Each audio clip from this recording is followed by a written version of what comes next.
Series Back to the Past, Yet to Fall. Creator RKSSK, Chapter 1. And I am Iron Man.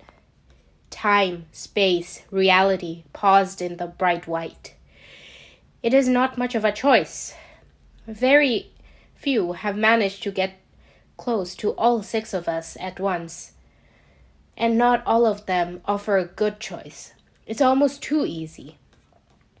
Tony Stark has endured raw experiences of life beyond threshold, and as a baseline human, with only superhuman intellect as bodily power, space sounded almost bitter.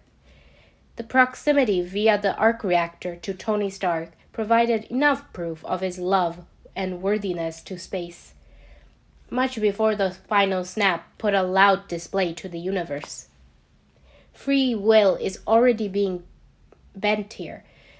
Changes are necessary along the process to altering the destination, but we can't edit each one of it entirely on our own. All the chosen ones will need protection till Thanos ends. That's an unfortunate side effect he will have to endure. Beyond that would be their choice, which we will need to respect. All agree? Soul reasoned. It requires the chosen ones to be a safe option. We cannot risk hostility with such power, even beyond Thanos. Guess that cuts out several candidates, Mind said. Peter Parker is a unanimous choice, yes? Power asks the gathering. Well, he is a very significant part of the reason why we are back to make this possible. That's a yes for me. Soul said. You almost sound fond, Soul. We aren't meant to be biased, they say. Mind teased. Love isn't biased. Soul didn't offer farther explanation. She didn't need to. Plus, I don't think Tony Stark's mind will retain the ability to function in accordance to our request without his fully updated presence. Power smiled. The reasoning we'll get to discuss in the presence of him, Reality said with a finality, the gruff tone voicing several eye rolls among the siblings. Now that we're done with the easy choices, Time, I'm sure you wouldn't be willing to part with your protector, Space asked with surety. That is correct. We do not have another candidate with the right intention, experience, and talent to handle the implication of our existence. Stephen Strange is our best option. We need to include a member of the mystical variety among the chosen, and he is, Power agreed. Stephen Strange of this universe does not go the villainous route, safe to say? Mind questioned Reality. There is never a certainty in life, but that is the general destiny for him here, Reality stated, sounding rather miffed about it. Time brightened in annoyance and a warning. Tony's second life began in 2008, which is too far of a choice. And Stephen's car accident should not be an issue considering all the bodily healing to happen. Debate of free will apart, they deserve it in recognition of for multiple records of sacrifices throughout their tentures. Karma, as they like to call it. Ben's death cannot be reversed either, despite the spider bite. That is an incident to awaken the spirit of Spider-Man in Peter's soul. So I suggest 2016. The Leipzig squabble sounds like the most suitable location for mission inauguration. Time explains. The three chosen will need to ally beyond Earth. Loki, Gamora, and Banner are our best option.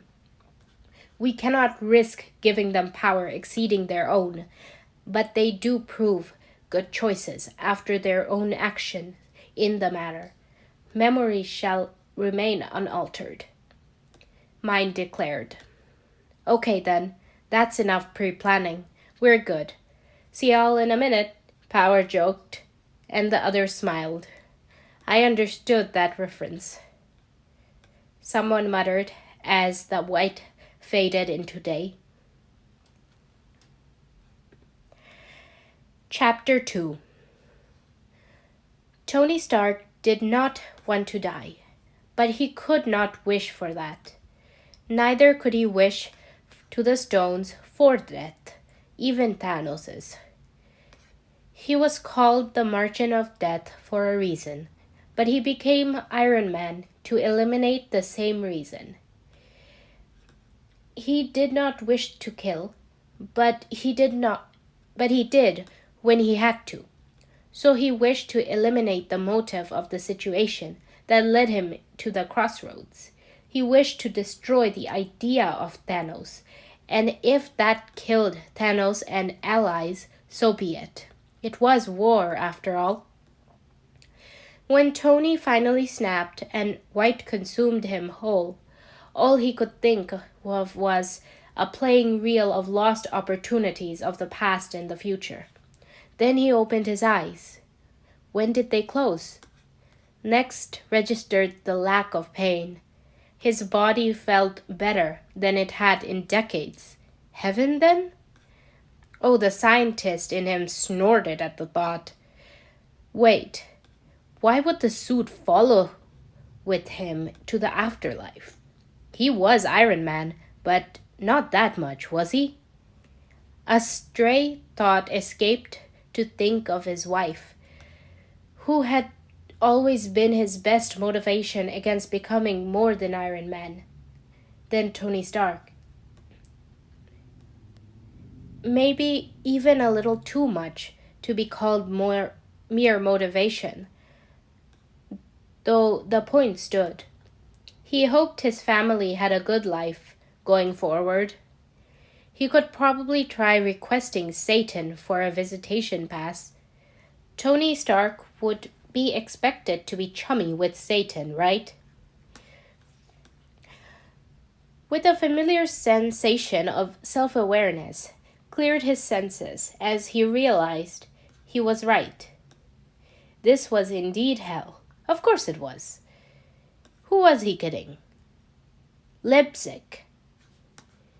Tony couldn't help but chuckle at that escaped the thought, and then at the sight of Capsicle standing in front of him. He laughed out loud.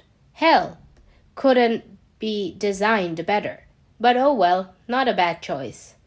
It was here that everything went to trash, after all. Somewhere in the back of his mind, he did feel a weird sensation, a mixture of fear and hope. Had to be afterlife, after all. He couldn't have messed up with the stone that much. Tony? Cap began, which brought another bout of laughter. He exclaimed, after calming himself, "Oh my God, Capsicle! How do you sound like that even in hell? I guess the righteous voice is embedded in your soul. Or maybe it's originating from my thoughts, huh?" Tony continued to joke as a sinking feeling took a steady place deep in him, dimming his amusements along. "Tones, what the hell are you on about?" Tony jerked around at the voice to look at his best friend. "Rhodey, why are you here?" Now he was panicking. No way, right? Not possible. It would be too hopeful for him to even consider. Although, the possibilities. He reprimanded himself for even considering. At the same time, his eyes involuntarily took a hesitant peek at Captain's arm, tied up in webs. Oh, God. Mr. Stark? Tony felt similar to the punch of the Hulk to his gut, and he whirled around, almost giving himself whiplash. Mr. Stark. The voice rang out, louder and tenser. Tony gave in. Pete? His voice shook, and hands trembled inside the metal. A gasp, and then, "Oh my God, Mr. Stark!"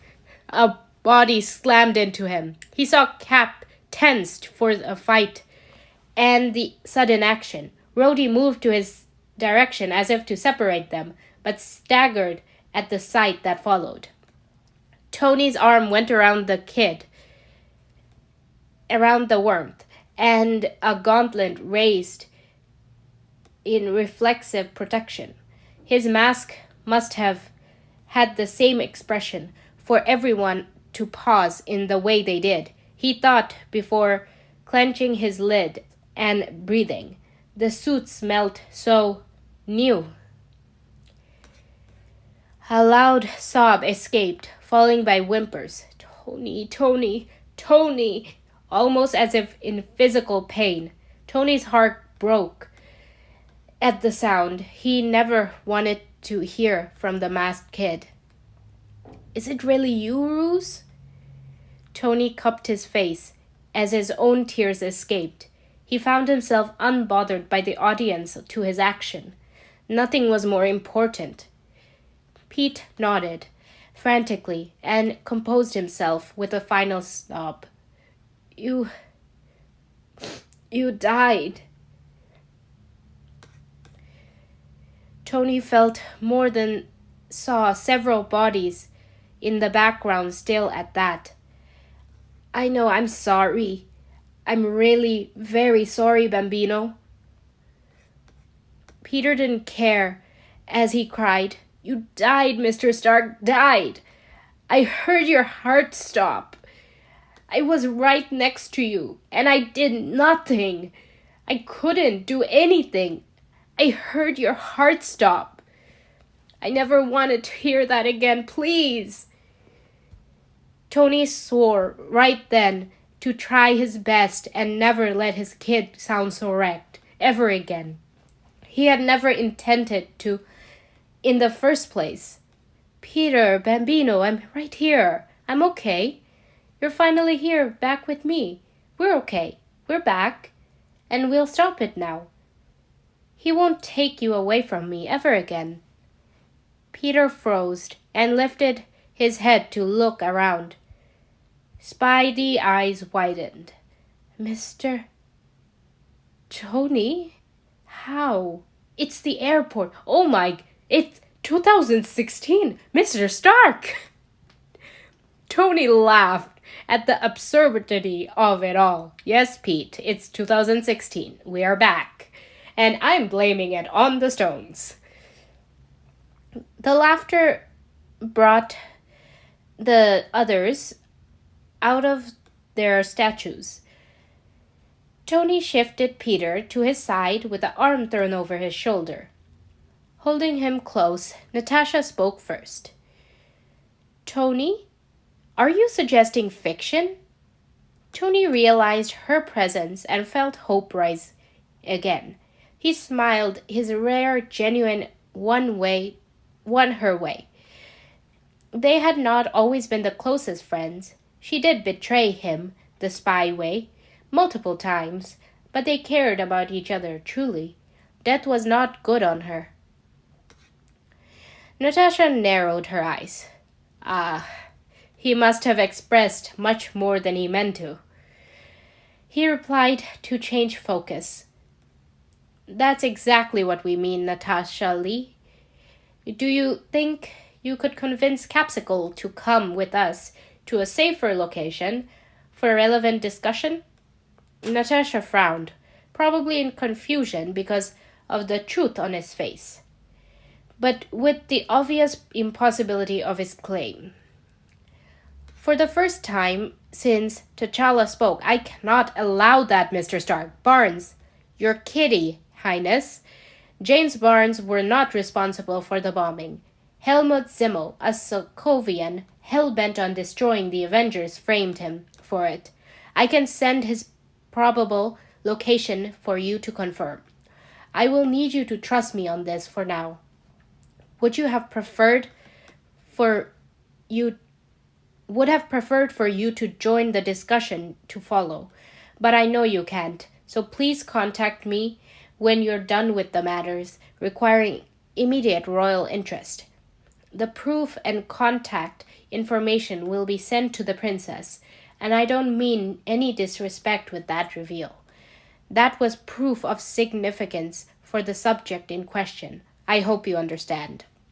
T'Challa tensed at the mention of his sister, but nodded at the words, and left with a feline warning in case of foul play.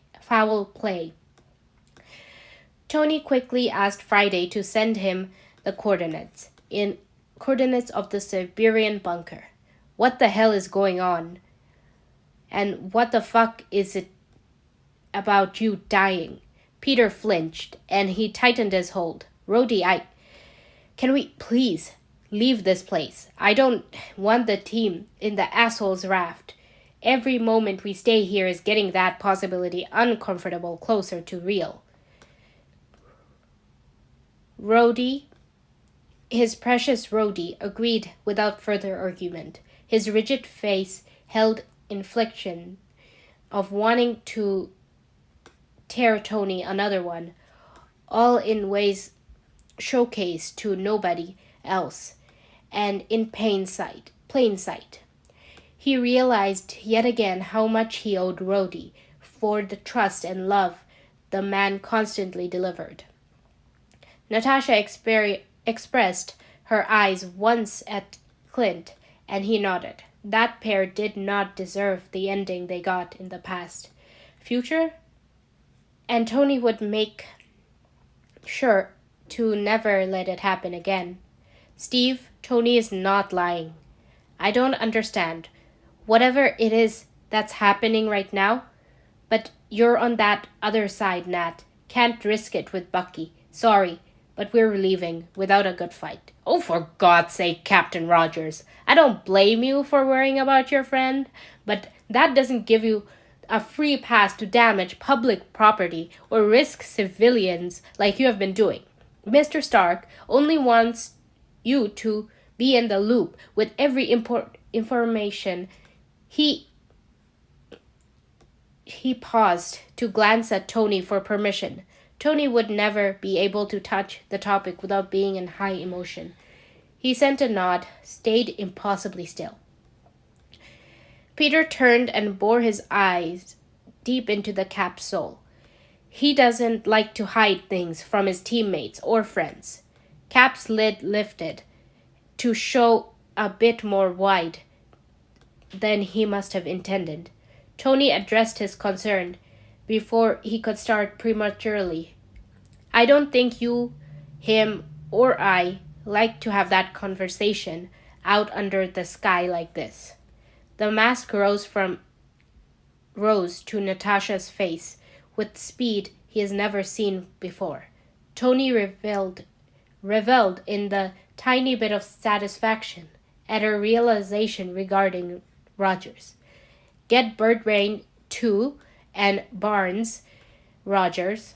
I swear I won't throw a punch unprovoked. He knew he'd finally gotten Cap into a dilemma too close in his favor, and smirked when he saw Peter's face glow in mischief. Ant-Man, sir, please grow up and join us to the Quinjet. Tony snorted and walked away with Peter tucked safely in his arm, recognizing a win where due. They ignored the muttering of "What the fuck? Why are we trusting Stark now? What did I miss?" and a louder, "How did he know I was here?" Tony took his time fiddling with the Quinjet settings, and he delivered the ancient tech to Friday and strutted over to the restless team. Clint snapped, "Stop taking up real and get over with it, Stark." Tony smirked and settled himself between Peter and Rhodey, facing Team Cap with War Machine and Iron Man standing sentry at the corner. Wanda and Vision sat at a distance with hearing limit. Being dramatic bitch he was. He opened with the story, "I am from the future." Peter snorted, with hushed apologies indicating no remorse for the disruption. This is no time for your joke, Tony. Get to the point. From the first footstep onto the Quinjet, Steve had taken bodyguard duty over Barnes. While annoying, it's understandable. Tony smiled and put a matured expression, whatever that was, and absolutely no joke. Spangles and Peter, absolutely no jokes here, Spangles. Peter and I are indeed from the future. Rhodey looked like he wanted to interrupt, but then he looked at Peter's comfortable position next to him, too contradictory to his touch-averse tones, and scowled in silence. Natasha cocked his head to the side. Assuming you're not lying. Year? 2023. Eyebrows touched the hairline. Okay, stop looking at me like that. I'll give you the outline of important events, and we'll figure out the rest later. Sam interrupted. We really listening to this fictional crap now? I thought we had real work to do. Natasha repeated her words. He is not lying. And I don't know how that could be true. Doubt continued, and conversation steamed up. Tony rolled his eyes, crossed his arms, and leaned back into the walls in silence. The Quinjet landed safely at the safe house after an hour of argument. They quickly settled himself in the kitchen island and made a makeshift conference table. Mr. Stark, intruder alert? Peter scratched the back of his neck. Repulsor whined, mingled with familiar resonance of strings. Metal energy. The pirate. Ah, Spider-Man, you've been doing much better than these grown-ups who call themselves superhero. Fury leaned at the doorway, unbothered against a fully suited team of hand-picked heroes. I've grown up. Peter defended reflexively, crossing his arm, and Tony snorted. Fury raised an eyebrow and refrained from commenting. I have to admit, even I didn't expect the fight not happening. Care to explain? Fury stared at Tony and Cap. Tony rolled his eyes, but he did as asked. Yeah, well, I'm a 53-year-old person in a 46-year-old body, and I just didn't feel like doing it again. It wasn't really my definition of fun the first time around. Tony fixed his eyes on Rhodey's leg, whose head looked about ready to burst, and who held it in anyway with the sheer physics of trust and a scowl that said, you better explain this later or I'll revive and kill you again. Sure this ain't a hallucination you've had? Tony smiled devilishly. Should be pretty awesome hallucination if they included glowy women, don't you think, Nikki? Fury's eyes twitched into a glower of unusual intensity for a former director bringing up a spy duo to tense up. Okay, 2023. Why? Peter pumped his fist in victory. Before Tony could begin, yellow sparks took form in his front. Weapons came up more, except for Tony and Peter, whose expression was exasperated. Tony groaned. Why are you here? How did he do that? Magic! Peter explained, more like exclaimed. Wizard meet Avengers. Avengers and potential the rogue meet the wizard. Wizard? Wilson and Barnes were off to the side having their own conversation. You believing this? A man dressed in robes appeared out of thin air from a sparkling hole. That was called magic in my time, pal. Hello, you two, Stark. For the record, I don't enjoy conversing with you either. I am a sorcerer, and I am here to inform you of Green's wishes to talk to you in the world, and you, ASAP. ASAP.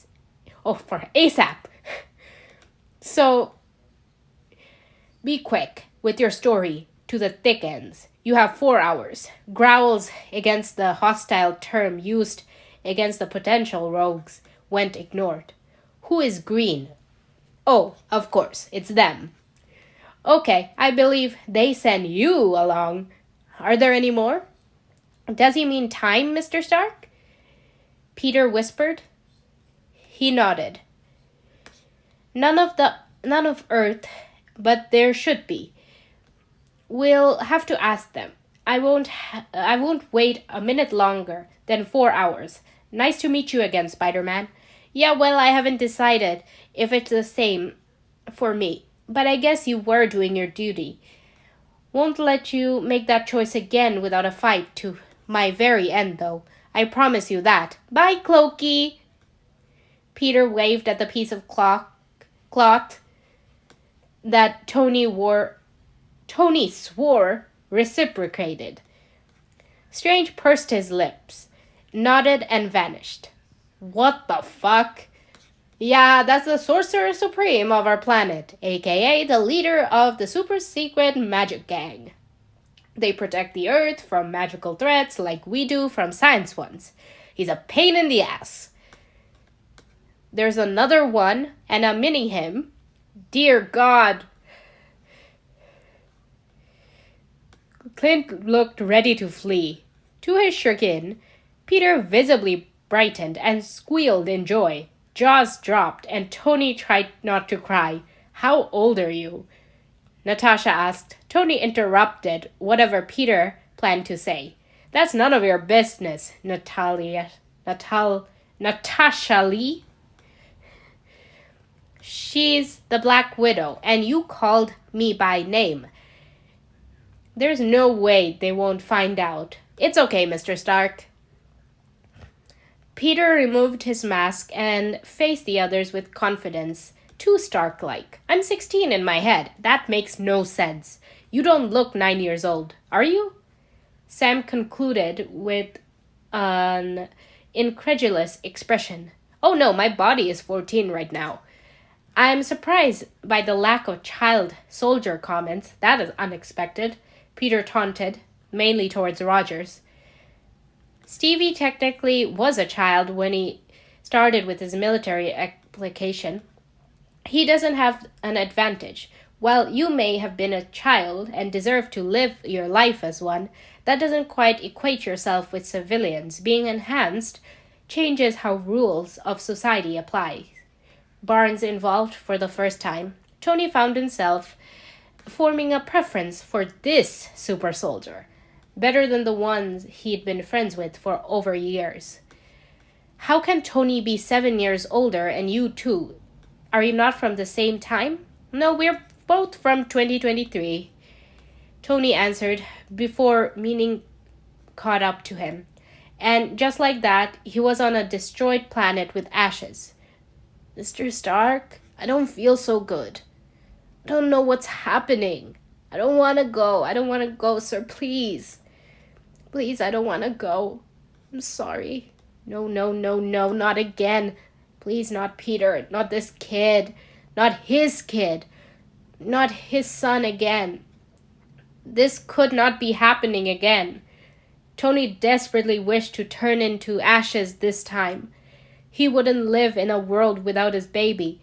The ground shook, and he took vague note that didn't happen last time, then registered his own wheeze and distant shouts of Mr. Stark. The world began materializing, and he squinted at Peter's terrified face. Rhodey at his side.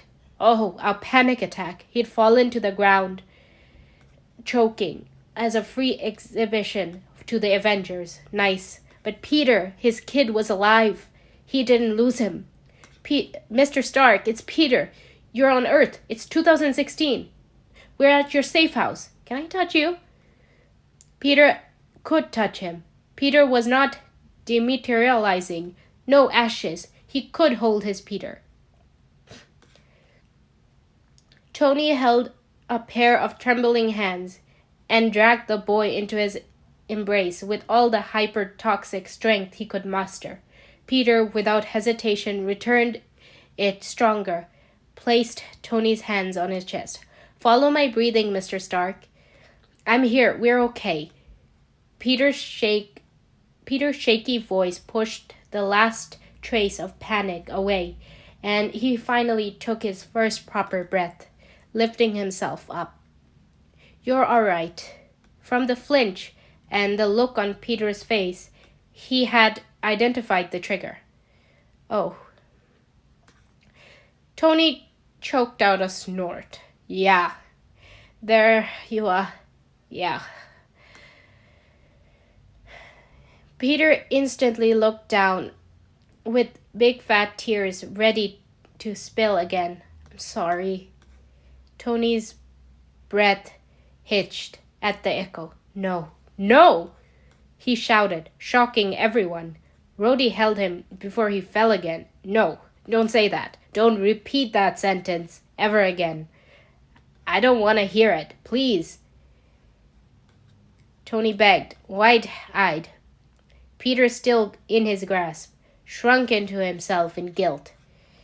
I should go. No, I don't know what to do, Mr. Stark. I don't want to trigger you into another. Should I leave?" Peter glared at the floor, torturing the spider mask between his restless fingers. "You're not leaving. You're never leaving. Not your fault. Just space and the 5 years.